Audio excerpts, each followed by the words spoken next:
Hi friends, Telangana ప్రభుత్వం ఏర్పాటయ్యి సుమారుగా 100 రోజులు కంప్లీట్ అయింది.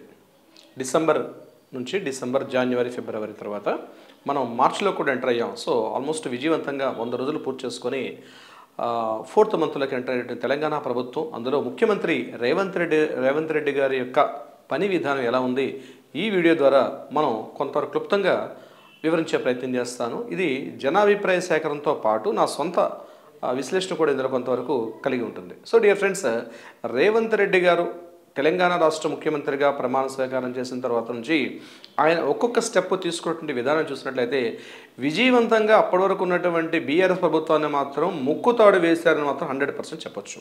ఏ రకంగా అంటే, ఒక విధంగా సెంట్రల్లో ఉన్నటువంటి కాంగ్రెస్ యొక్క అధిష్టానాన్ని మెప్పించి ఇక్కడ తను సీఎం అయినప్పుడు కంటే ఎలక్షన్స్ అయిన తర్వాత ముఖ్యమంత్రి ఎవరు అనే విషయానికి వచ్చినప్పుడు అనేక రకాలైనటువంటి డిస్కషన్స్లో అటు బట్టి విక్రమార్క గారి పేరు, అదేవిధంగా ఉత్తమ్ కుమార్ రెడ్డి గారి పేరు, అదేవిధంగా రేవంత్ రెడ్డి గారి రెండింటినీ మొత్తం అక్కడ తను విజయవంతంగా తను ఎదుర్కొన్నటువంటి దాన్ని అద్భుతంగా పరిష్కారం చేస్తూ చివరికి రేవంత్ రెడ్డి గారు ముఖ్యమంత్రిగా ప్రమాణ స్వీకారం చేసిన తర్వాత తను వేస్తున్న ప్రతి అడుగు కూడా ఒక నిర్ణయాత్మకంగా కాకుండా ఒక విప్లవాత్మకమైన ధోరణిలో రేవంత్ రెడ్డి గారు వెళ్తున్నారు అని చెప్పడం ఎటువంటి సందేహం లేదు. అయితే ఎందుకు ఈ విషయాన్ని నేను ఈ మాట చెప్తున్నానంటే, ముఖ్యమంత్రిగా చూడండి, రేవంత్ రెడ్డి గారు ప్రమాణ స్వీకారం చేసిన తర్వాత తన అపోజిషన్లో ఉన్నటువంటి ప్రతిపక్ష నాయకుడిగా ఉన్నటువంటి కేసీఆర్ గారు బాత్రూంలో పడిపోయిన తర్వాత ఆయన యశోద హాస్పిటల్లో పడిపోయిన నుంచి అనేక జరిగిన పరిణామాల్లో ఆయన తన ఇంటికి వెళ్ళి తన హాస్పిటల్కి వెళ్ళి తనను పరామర్శించిన తీరు ఎప్పుడూ 60ల్లో చెన్నారెడ్డి గారు, అదేవిధంగా అప్పుడున్నటువంటి రాజకీయ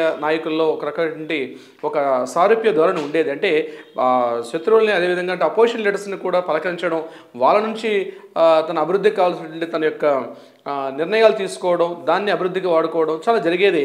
అది మోడర్న్ సొసైటీలో ఈ సోషల్ మీడియా రంగంలో పూర్తిగా అంటే ప్రత్యర్థులు, అంటే ఒకరు బాహాబాయి యుద్ధాలు చూశారంటే బాహుబలి యుద్ధంలో ఎట్లయితే విలన్స్ కొట్టుకుంటారో ఆ రకంగా ఉన్నటువంటి ప్రస్తుత పరిస్థితుల్లో ప్రతిపక్ష నాయకుడిగా ఉన్నటువంటి కేసీఆర్ గారి దగ్గరికి వెళ్ళి పలకరించడం ఉంది నిజంగా ఒక అద్భుత విషయం చెప్పుకోవచ్చు.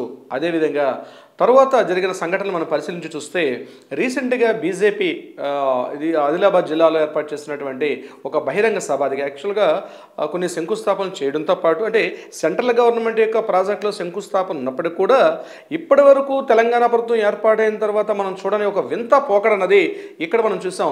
రేవంత్ రెడ్డి గారు ప్రత్యక్షంగా తను వెళ్ళి ప్రధానమంత్రి మోడీ గారితో షేక్ హ్యాండ్ ఇస్తూ తన రాష్ట్రానికి రావాల్సిన నిధుల్ని మీరు ఖచ్చితంగా నాకు సపోర్ట్ చేయాలి, ఈ రాష్ట్రాన్ని ముందుకు తీసుకెళ్లాలంటే ఎన్నికల వరకు మాత్రమే మేము రాజకీయాలు మాట్లాడతాం, ఎన్నికల తర్వాత తప్పనిసరిగా మేము అభివృద్ధిని మాత్రం కాంక్షిస్తాం, కాబట్టి మీరు కూడా ఆ దూరంతో రాష్ట్ర ప్రభుత్వాన్ని మీరు నిధుల ద్వారా అయితేనేమి, అదేవిధంగా మీ తోడ్పాటుతో మాకు అందజేయాలని చెప్తూ మోడీ గారిని అటు రిక్వెస్ట్ చేస్తూ మెథడ్లో తను వెళ్ళి ముందుకు వెళ్ళి మోడీ గారిని పలకరించడం ఒక విధంగా మోడీ గారికి కొంత ఆశ్చర్యాన్ని కలిగించినప్పుడు కూడా ఒక కొత్త విషయానికి నాంది వాచకం పలికిందంటే ఒక కొత్త ధోరణి, అంటే కొత్త ప్రవర్తన, తన ప్రవర్తన ద్వారా ఒక రాజకీయాల్లోనే ఒక కొత్త రంగం తీసుకొచ్చారు రేవంత్ రెడ్డి గారు. ఇది కూడా మనం చూసాం. అంటే ఇవన్నీ పరిశీలన చూస్తే రేవంత్ రెడ్డి గారి ప్రభుత్వం తను ఒక విధంగా కాంగ్రెస్ పార్టీ అధిష్టానం అంటే సెంటర్లో మనం ఇదే విషయాన్ని ఒకసారి పరిశీలన చూసాం అనుకోండి. ఒకసారి మోడీ గారి దగ్గరికి రాహుల్ గాంధీ గారు అంటే పార్లమెంట్ సభలు జరుగుతున్న సమయంలో మోడీ గారి దగ్గరికి, అంటే మోడీ గారు ఉన్న టైంలో రాహుల్ గాంధీ గారు వెళ్ళి ముద్దు పెట్టుకుని వెళ్ళిన దృశ్యాన్ని కూడా మనం చూసాం. అప్పుడు మీరు యూట్యూబ్లో చూస్తే కూడా ఆ సీన్ కనిపిస్తుంది. అంటే అపోజిషన్స్, పవర్లో ఉన్న పార్టీస్ ఎలా పనిచేసామని. అదే విషయాన్ని ఇక్కడ మన రాష్ట్రానికి వచ్చినట్లయితే రేవంత్ రెడ్డి గారు అధిష్టానాన్ని మెప్పింపజేస్తూ, ఎందుకంటే ఓ పక్క రాహుల్ గాంధీ గారు జోడో యాత్ర చేస్తున్నారు అటు అస్సాం నుంచి కూడా.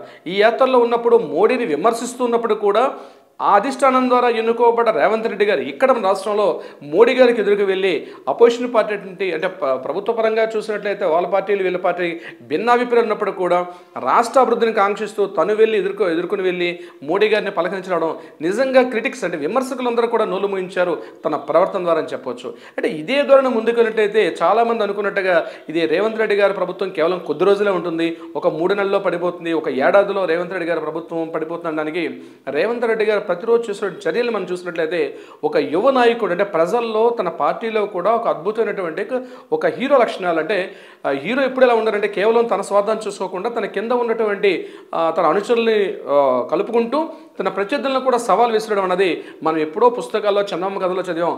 అటువంటి ప్రవృత్తిని ఇక్కడ రేవంత్ రెడ్డి గారు తను చూపిస్తూ కాంగ్రెస్ యొక్క అధిష్టానానికి గౌరవిస్తూ అట్ ద సేమ్ టైం రాష్ట్రంలో బీఆర్ఎస్ ప్రభుత్వాన్ని కూడా చెక్ పెడుతూ అంటే రీసెంట్గా కాళేశ్వరం డ్యామ్లో చూసినట్టయితే మేడిగడ్డ ప్రాజెక్ట్ని అద్భుతంగా ఎదుర్కొన్నారు.